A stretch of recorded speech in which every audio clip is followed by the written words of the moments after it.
Andrew, you are of course chairman of the Spectator internationally.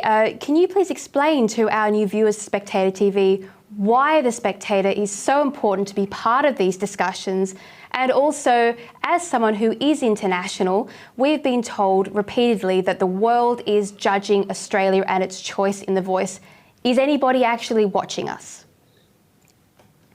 Well, let me deal with the second point first. No one knows about The Voice. I was looking at some of what you might call the more quality media outlets, regardless of their politics, whether it's the New York Times or the Times of London or The Economist. They've barely made mention of The Voice. Indeed, I couldn't find any mention of The Voice at all in the Times of London. It's entirely, to date, passed the rest of the world by. No doubt as the debate gets underway in Australia on the build-up to the referendum in October, that will change. But it's on nobody's clock at the moment outside of Australia. Nobody's really bothered about it. I think most people think, why are you doing this? If they know, what's the point of it? Haven't you got bigger fish to fry, more problems to deal with? Is this the latest example of identity politics consuming the whole political system? As I understand it, you have a cost of living crisis in Australia. Is that not rather more important than The Voice to most people, regardless of colour or ethnicity?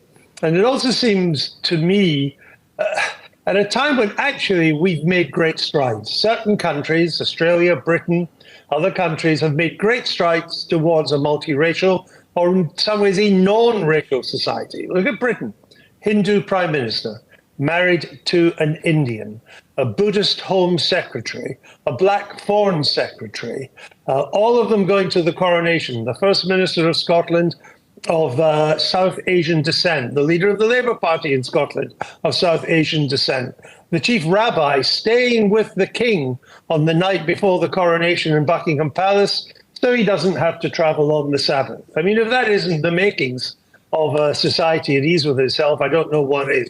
And quite often you think these identity politics are there to divide us rather than bring us together in the way that Alan was talking about the danger The Voice divides us.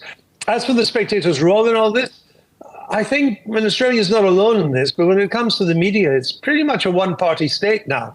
It's interesting that for a long time we saw, particularly in the print field, the Murdoch media kind of dominated Australian print. 70% of papers, I think, at one stage sold in Australia were owned by Rupert Murdoch. And although he still, I think, is the biggest newspaper owner in the country, his newspapers have kind of lost the plot. They seem to me now to be all over the place ideologically, whereas the Spectator Australia provides a consistent and coherent view. Even I don't always agree with it, but that's not the point. There are other opinions there, but I think it does provide a voice. If, again, I can, like Alan, use that perhaps devalued word, which is disappearing from a lot of the media, disappearing from a lot of the Australian media, has disappeared from a lot of the British media, it's definitely disappeared from a lot of the American media. Democracy needs diversity of voices.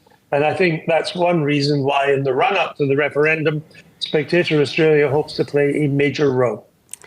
Thank you very much. And of course, Alan, it's not just the Spectator Australia, it's Spectator TV over here at ADH TV and your show as well on this network.